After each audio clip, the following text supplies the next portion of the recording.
All right, now we are recording. So welcome everyone to our second lesson for this week. All right, so welcome to lesson number 2, Introduction to Data Science. So kita naman yung screen, no? So thumbs up naman kung kita.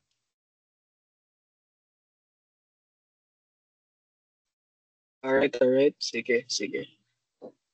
Okay, so let's move on, no? Wag na tayo magpaligoy-ligoy pa. Let's continue our discussion. So first up, no, at the end of this lesson, no, you will be able to define data science and how important it is in our modern industries and ano yung mga subdisciplines nito and yung role niya sa data analytics. You're also going to learn the importance of the principle that we call garbage in, garbage out in data analytics and in data processing. And makapag-recognize din tayo ng iba't ibang klaseng use cases ng data analytics and its significance. Alright? So let's move on. No? Let's start sa pinakauna nating part. I-define natin what is data science. Okay? Personally, itong definition na to is, feeling ko ito yung pinaka-perfect na way to define what data science is. It might be a little bit highfalutin kasi medyo mahaba yung definition, no? Pero himay-himay natin, utay-utay natin kung ano siya. Okay?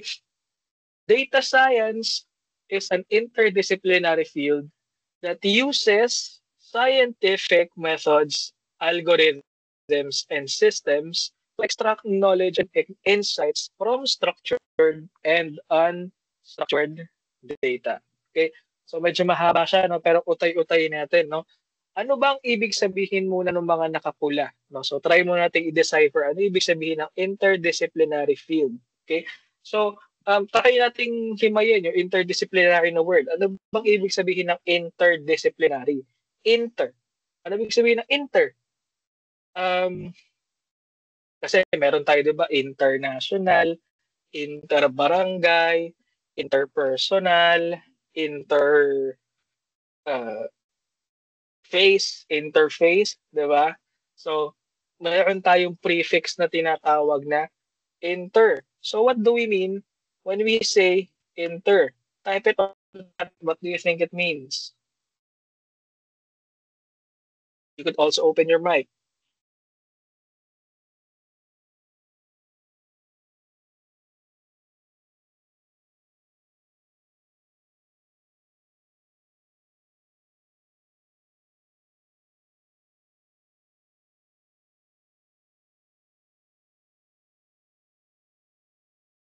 Anyone? So what do we mean when we say interdisciplinary?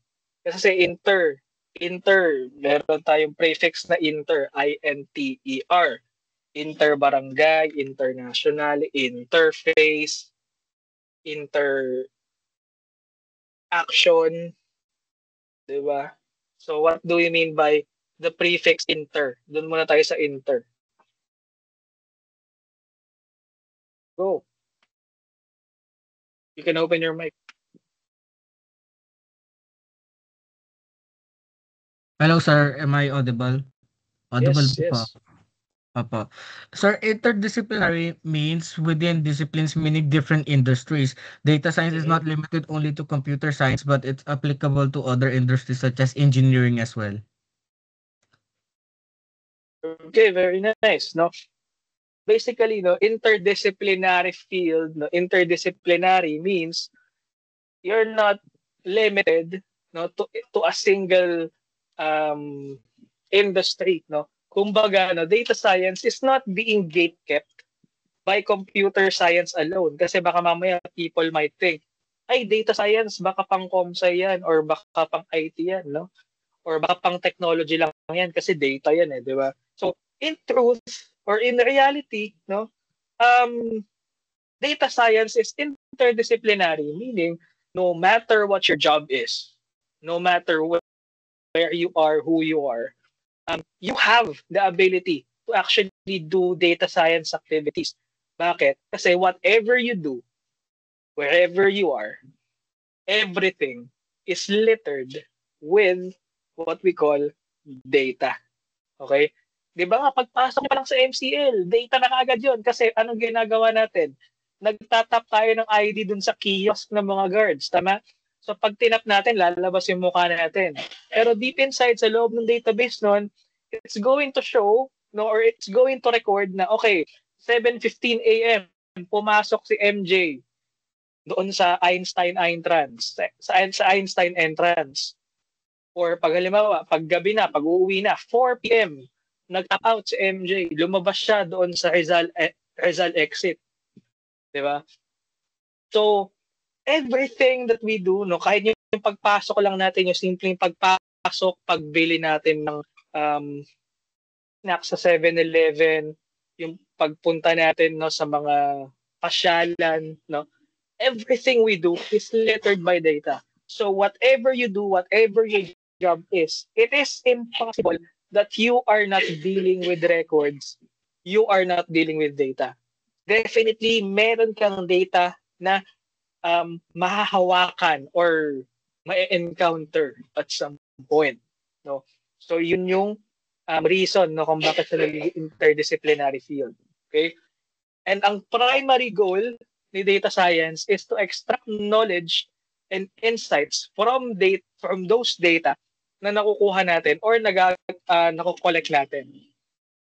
Okay? So, ang goal niya is to extract knowledge. Ano bang ibig sabihin nun? Okay? So, whenever you have a particular objective, whenever you have a particular goal to achieve, you will be trying to consult or use this data to get what you needed to know. Okay? So, on top of that,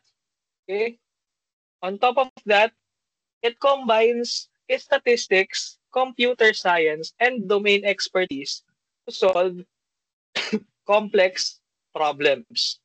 Okay? So, ano ngayon yung importance ng data science sa mga organizations? Okay? So, if you're going to be working for a very huge organization, an IT firm, or anything na, dealing with data, firstly, it enables organizations to make data-driven decisions instead of a gut feel ng leadership. Okay? So, ano ibig sabihin nun? No? If we're trying to make data-driven decisions, kailan ba na-invento ang statistics? No? So, probably ang statistics na invento siya as a mathematics and science bandang 1980s siya na-invento or 1980s siya naging popular, no? Statistics. So, prior to that, no, yung success ng mga companies, yung success ng mga organizations, usually attributed yan doon sa mga physical manifestations nga ng mga wins nila. Okay? For example, kung meron kang isang magaling na leader, like halimbawa Henry Ford or Bill Gates, yung mga famous businessmen natin, tama? So, these people, no, usually, no, they rely on their guts or on what they feel, no, when trying to make decisions. However, no, sa panahon kasi ngayon, hindi na kasi uso yun eh. Di ba?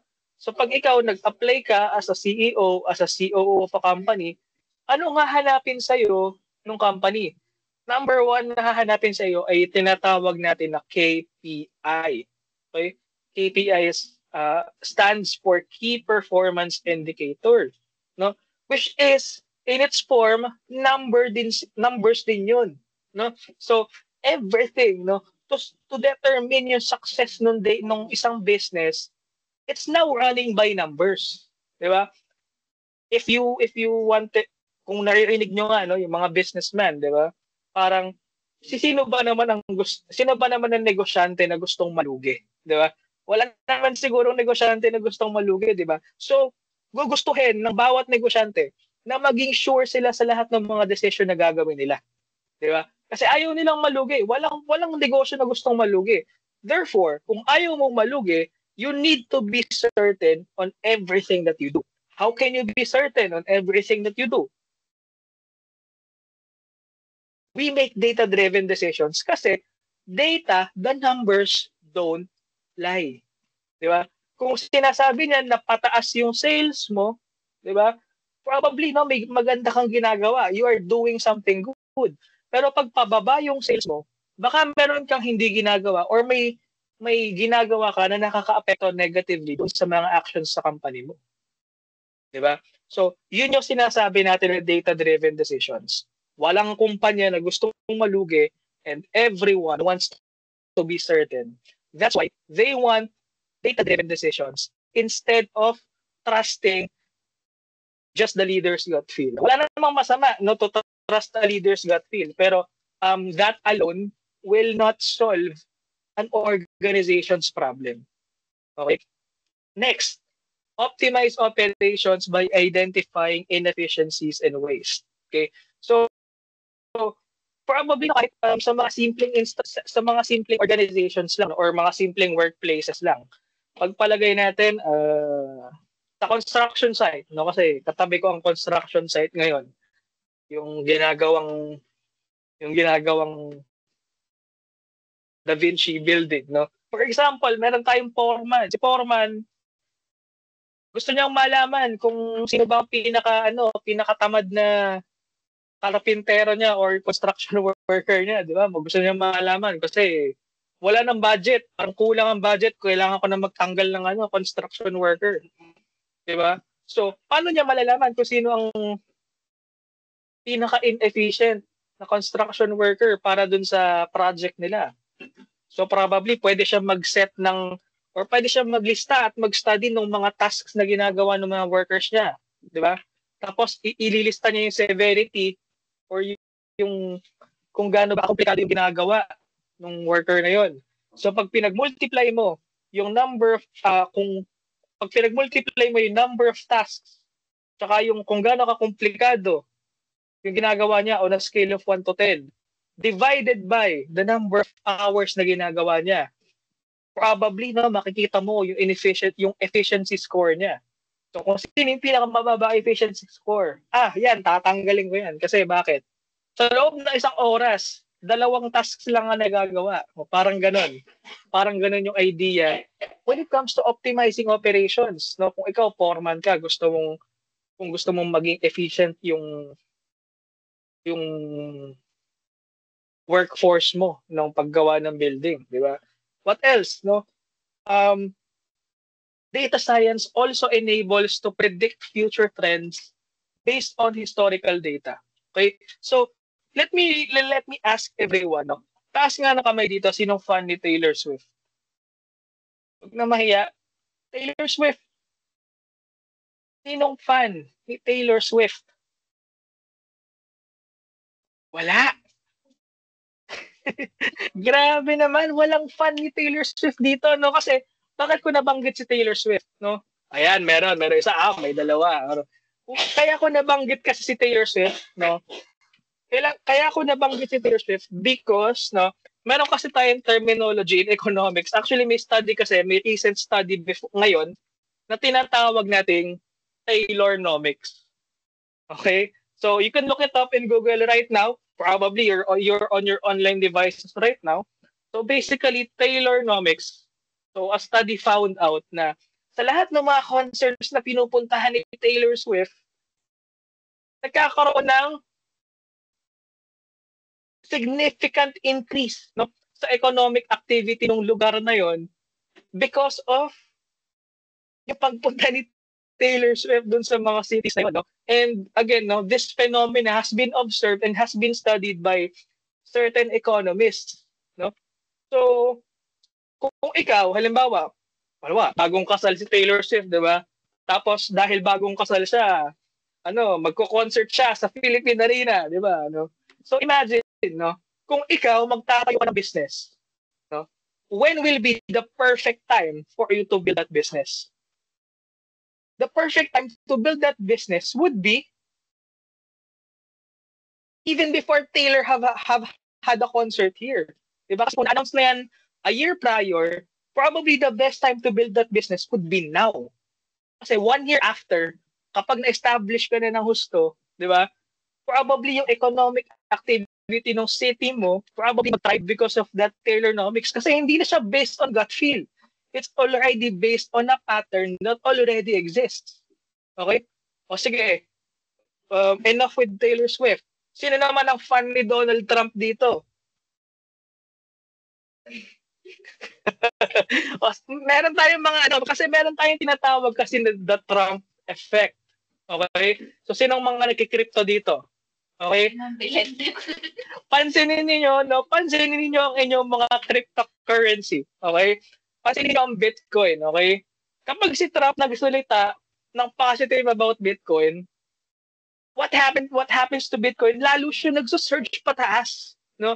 Pero kapag nagkakaroon siya ng wala with Elon Musk, exactly like what happened last time, 'di ba? War na sila ngayon ni Elon Musk, 'di ba? What happened to the crypto scene? Bumaba siya, 'di ba? Tapos nagkaroon pa ng mga major buyouts yung mga crypto exchanges tsaka yung mga whales.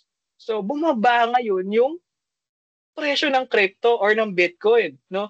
So for someone, no, kung nakita mo na yung trend na yun, no, actually Filipino ang nakapansin nun ng trend na yun. Si basta siya. Dati siyang reservist sa Philippine Army, pero ngayon na siya, crypto trader na siya. So, siya yung nakapansin noon and he published a story about it. Okay?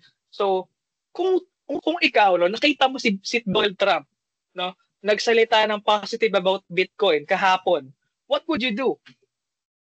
Definitely, you would try to invest in Bitcoin today kasi there's a high chance na umakyat yung presyo ng Bitcoin because of what he said. Okay? Yun, no? So, yun yung sinasabi natin na why is data science an enabling factor for businesses or kahit nga for individuals to make necessary actions that they needed to do. No? So, hindi siya hahaka, hindi siya bahala na si Batman, but this is because of patterns. This is because of existing prior data that already has been proven to be correct. Okay? So, yun yung sinasabi natin na importance sa data science. Alright? So, doon naman tayo sa data science in the world of AI. Okay? So, saan pumapasok ngayon si data science? Okay? Doon sa mundo ni AI. No? Kasi alam naman natin na AI is made of machine learning models, no? Or they are made of models, and those models are basically composed of mathematical stuff, di ba? So data science is used to make machine learning possible. Kasi, di ba, ano bang itsura ng mga machine learning models natin as we have talked about it? Di ba, usually ang itsura niya is, kung hindi neural network ang itsura niya would be f of x equals 3x squared, something like that, 'di ba? Yun yung usual, no? Yun yung usual na number or yung parang itsura ng mga machine learning models natin, no?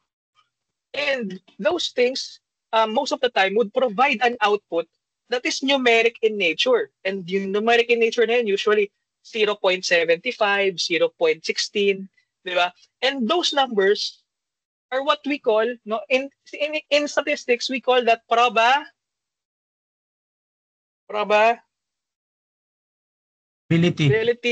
Okay, very good. Very good. It's called probability, no? So,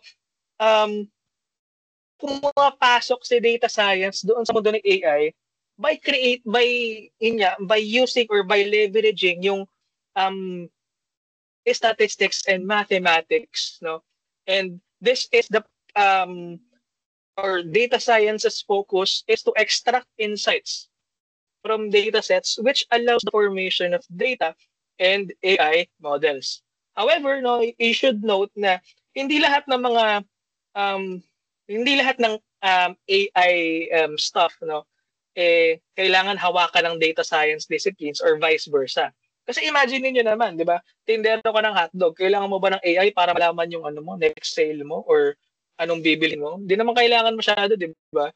Ang kailangan mo lang simple math, no, simple statistical calculation, and you're going to be good to go for your analysis. di ba? So hindi mo kailangan ng machine learning, hindi mo kailangan ng AI, di ba? Kasi it would be expensive doon sa hotdog vendor, di ba? So hindi lahat kailangan ng AI. Sometimes all you need is yung data science part, no, or yung data science itself, no, para makasolve ka ng mga real world problems. Okay? So doon naman tayo sa second part natin, which is yung data science and its disciplines. Okay? So for now, no, we're going to talk about 4 sub-disciplines, but disclaimer lang, it is actually more than 4. Madami pa tong sub-disciplines. We're just going to tackle 4. First is statistics. Second is machine learning, which is i-skip na natin since alam niyo na to nung first lesson. Third will be data engineering, and last would be about data visualization, or most commonly what we call data analytics. Okay? So doon muna tayo sa stat, no? So imposible naman na gumraduate kayo na senior high na hindi kayo naka-encounter ng stat, no? So alam niyo na to. Statistics is the foundation of data science, focusing on data collection, analysis, interpretation, and presentation. No? I asked my face-to-face students kanina, no? Tinanong ko kasi usually some of them, no, ang pa-project sa kanila sa stat course nila, sa statistics course nila is parang research paper din, no? Pinag-collect sila ng data, inanalyze yung data, tinignan kung may significant difference doon sa changes ng mga data na yon, tapos ini-interpret nila anong ibig sabihin, anong implication nun, no? So basically ganun 'yun, no? Ganun yung statistic process, no, or yung process of studying in statistics. And basically, no, yun yung entry level or yung entry point ninyo in data science, no. If you know those basics, yung descriptive statistics, yung inferential statistics, mean, median, mode, 'di ba, yung t-test, yung Mann-Whitney U-test. Kung alam niyo siya, no, you're already, no, in the realm of data science, no. So, you're already in the world of studying data science. So, statistics provides tools for hypothesis testing, probability modeling, and inference, enabling data scientists to draw meaningful conclusions from data sets. Alright? So, doon naman tayo, okay, skip na natin yan kasi alam mo na yan. So, doon naman tayo sa data engineering. Okay?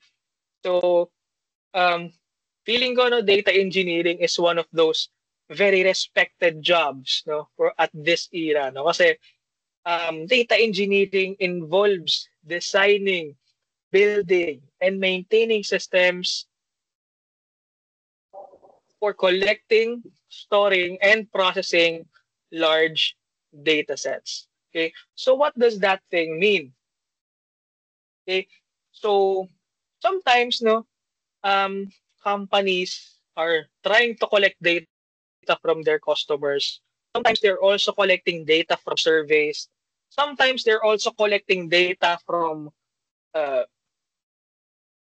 probably from external sources, from Philippine Stock Exchange or any sources that they might find useful. No, they are collecting data from almost all sources. No, paano kaya nila nilalagay sa database yon, di ba? So kung ikaw, no, sa computer mo nag-organize ka, for example, nag-upload ka ng mga photos mo ng bakasyon nyo sa Boracay, di ba? Tapos may mga photos ka pa na i-upload sa galing sa ibang mong trips, no? So kung ikaw, nag-organize ka ng mga pictures na yun sa computer mo, ganun din ang trabaho ni data engineer. Yun nga lang, ang trabaho niya mas malaki, mas komplikado. Kasi hindi lang pictures, no, yung kinokolekta at sinosort niya. Si data engineer, almost anything or any data under the sun na kinokollect ng company, sinosort niya and ginagawa niya ng tinatawag natin na data warehouse. Okay? Basically, data warehouses are physical and digital manifestations of storage of data. Okay? Isipin nyo para siyang isang sobrang laking hard disk, no? 1,000,000 hard disk pinagkasya mo sa isang kwarto, parang ganoon, no? So, pero hyperbole yun. Pero basically, that's what it is. No? It's a data center usually. No? It is a data center and um, data engineers are creating warehouses and pipelines to make sure na yung mga data na kinokollect nila are efficient, meaning kapag nag-transfer ka from one device to another nung data, pag nag-copy ka, mabilis. No? Wala siyang lag, hindi siya mabagal.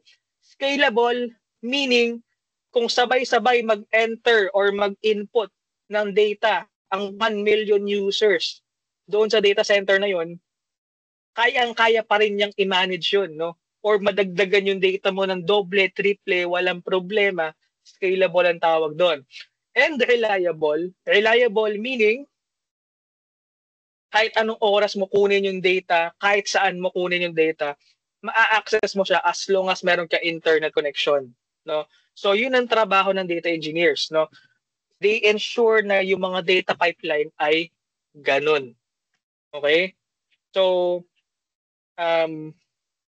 basically, no, para silang mga civil engineer na sila yung gumagawa ng mga kalsada natin, no? Tsaka yung mga bahay natin. So, parang ang comparison niya, yung bahay, yun yung mga data warehouse, and then yung mga kalsada, yun yung mga pipeline, di ba?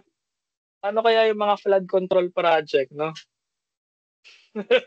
Pero yun, no, jokes aside, no, ganun siya, no? Ganun yung trabaho ng data engineer. Okay? So, tayo, no, kayo IT pala kayo, no? So, in all likelihood, no, pwede kayong maging data engineer in the future, no? Knowing kung ano yung alam ninyo sa cybersecurity, yung mga alam ninyo about database management, which is matututunan nyo, no, within your journey here in Mapua MCL, no? Hindi malabo na maging data engineer kayo. Magkano sweldo ng data engineer? Probably around 70, 80, no? I think, no? I haven't asked yung mga friends ko na data engineers, but somewhere around that range. No? Yun yung entry level na sahod. I think. No, hindi ako sure. Okay? Don't quote me on that. Anyway, sige, moving forward is yung last natin doon sa subdisciplines, which is what we call data analytics slash visualization. Okay? So data analytics, on the other hand, is the practice of collecting, processing, and representing data to make insights understandable and actionable. Ala, sir, parang pamilyar yan. Parang kakabanggit mo lang yan kanina. Sir, hindi ba ganyan yung definition ng statistics? O di ba parang ganun yan, di ba? Parang halos parehas lang, di ba? Sir, ba't ganun din ang definition ng data analytics? Okay, good question.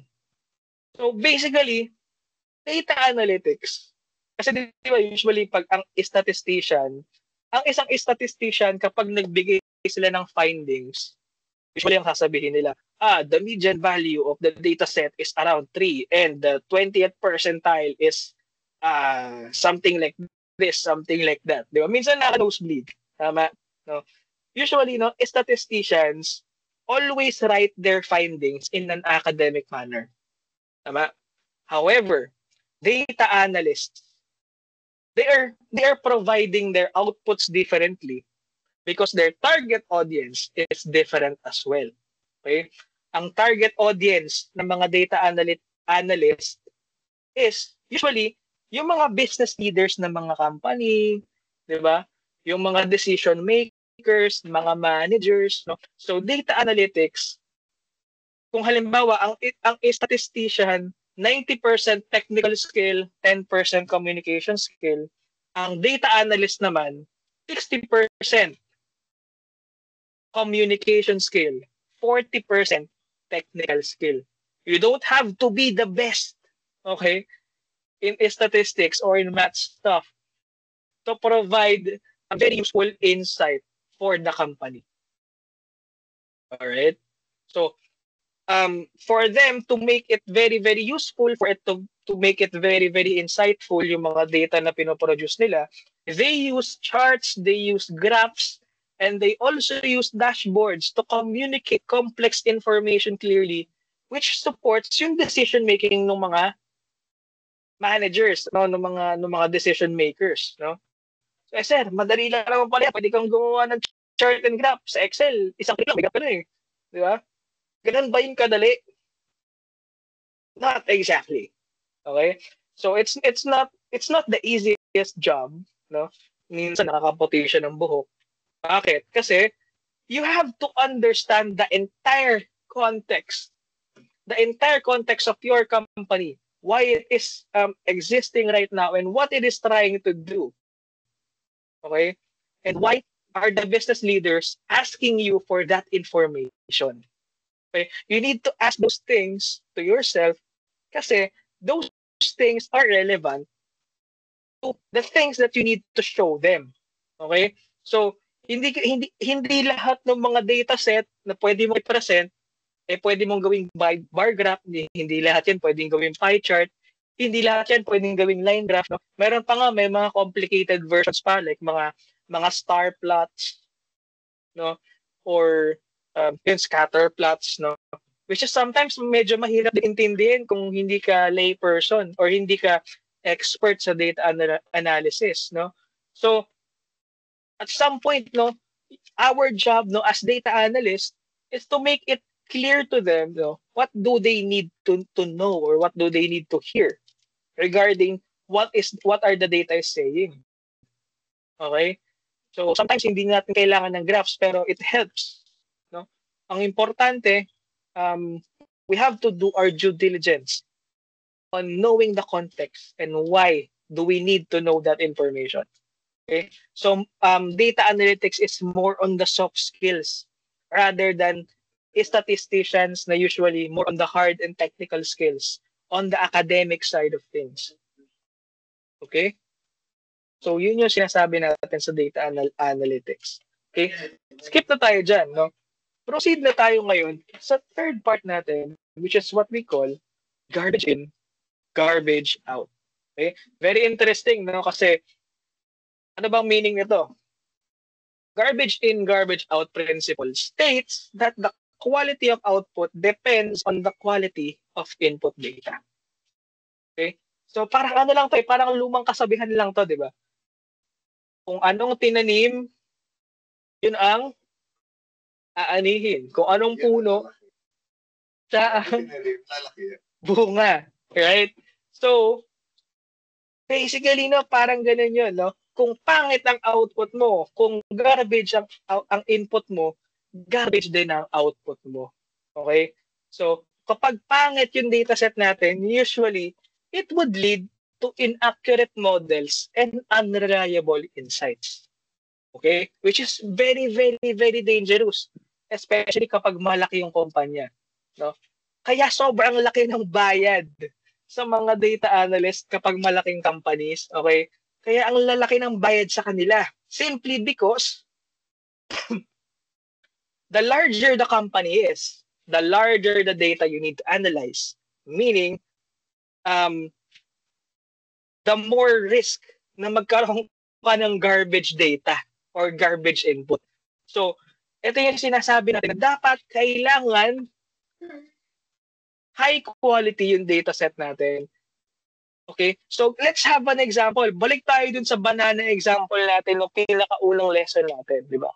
So, gagawa tayo ng isang machine learning model that tells us na yung picture na in-upload ng user is a banana or not. Pero ang caveat kasi, nung database example natin, naglagay ka dyan ng 100 pictures ng banana na kulay dilaw. Okay? Kulay dilaw, mahaba, tapos may curve. Okay? Sagging daw yun. Okay? Pero, look at the first example. Okay? Look at this interface. Definitely, banana naman yan. Walang question, no? Pero, look at this. Ang sabi ng machine, definitely, banana daw yan. Pero, alam naman natin, limousine yan na kulay dilaw. Pero, tama nga naman, dilaw. Curved. Di ba? Mahaba. So, by definition ng machine, banana siya.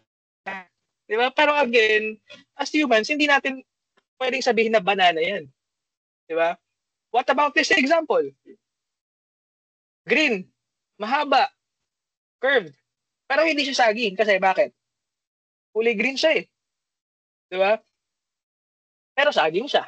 Di ba? So, nagkakamali ngayon yung machine learning model natin. What do you think went wrong? No?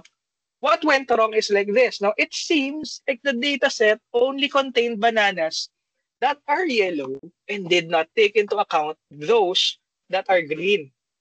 Diba?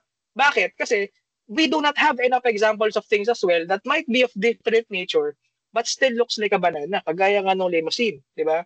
So, anong conclusion natin ngayon? Poorly curated yung data set natin. Kasi wala tayong representation ng mga saging na green. Actually, hindi lang saging na green na meron tayo, 'di ba? Meron tayo yung saging na brown, 'di ba? Yung saging na saba, 'di ba? Tapos meron pa tayo sa ibang continents ng mundo.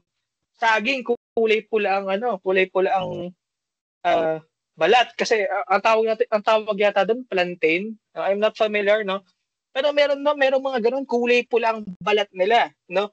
Kasi medyo starchy yung nila texture or medyo starchy yung content nila.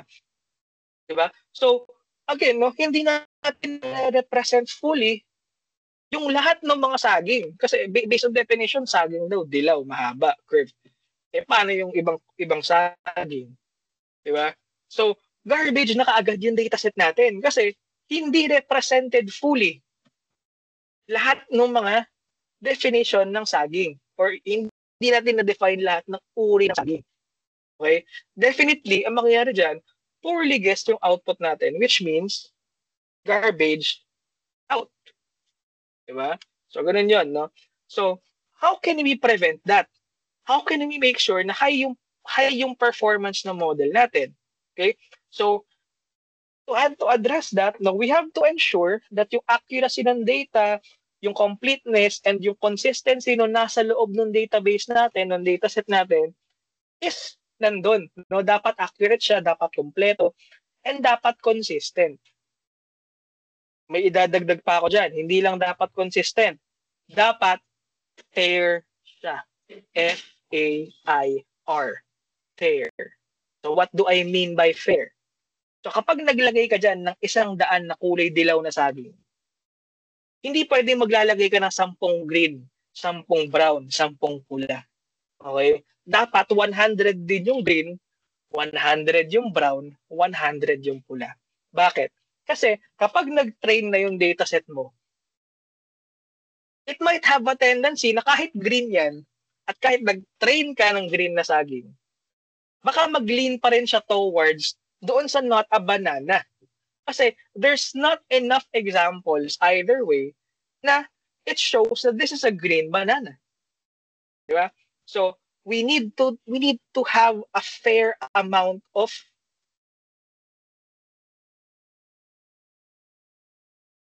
what? Of samples or images or data doon sa loob ng database para masabi natin na fair yung loob ng dataset and everyone is represented properly. Okay? Another thing, organizations should implement regular data cleaning, validation, and governance practices to maintain high-quality datasets for reliable analytics. What does this mean? Pag sinabi natin na kumulek ka ng data ng mga saging 2022, 2025, hindi ka na ba magko-collect? Dapat magko-collect ka pa rin. Okay? Kasi baka mamaya ang mangyari niyan, may bagong species ng saging, kulay blue na. Di ba? Hindi natin alam. So, paano kapag nagbigay yung user natin ng blue na saging? Di ba? Mali na agad yun. Di ba? So, basically, what we're trying to say here is we need to update our data regularly as well. Kasi there are things that might change over time. No? Saging, probably, hindi magbabago yan anytime soon. Pero ano yung usually nagbabago sa loob ng data? Ano yung madalas nagbabago? feelings ng jowa mo, gano'n. Hindi, pero again, no, valid yun, no? Perception ng tao, usually nagbabago siya. Okay? So kung ang dataset natin is always about human perception or human opinion, no? Hindi pwede na 2022 lang tayo kukuha ng data. Dapat regular yung pagkuha natin ng data. Kasi, no, nagbabago ang opinion ng tao. Kasi way back 2022, anong perception ng tao? Anong gusto nilang iluklok sa ano ngayon, sa posisyon ng 2022? Pula verde, 'di ba? So ano ngayon ang sinisigaw ngayon ng mga tao? Ngayon nalaman nila yung flood control. Anong kulay ang sinisigaw nila? 'Di ba? Verde pa rin ba? Di na. 'Di ba? Bring him home pa rin ba? Di na. 'Di ba? So nagbabago ang perception ng tao over time. That's why we need to regularly collect data. We need to regularly clean and process those data. We need to validate and make sure na yung data na yun ay secure para magkaroon tayo ng high quality data set that is fair and reliable if we're going to do it or we're going to use it in analytics or machine learning. Okay? Yun lang naman, no? That ends our lecture for today. All right? So, yun lang naman yung parang um, moral lesson natin, no? When it comes to data analytics. We need to have fair and reliable data set para magkaroon tayo ng accurate na prediction when it comes to machine learning and artificial intelligence. So more on this. Now we're going to talk about more on this. No, on week number 3, which is our next lesson. No, ethics, bias, and basically, no, the human side of AI. Okay, so that would be next week.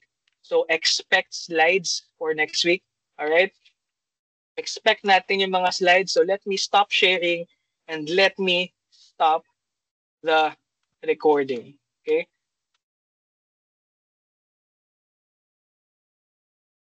All right. No. So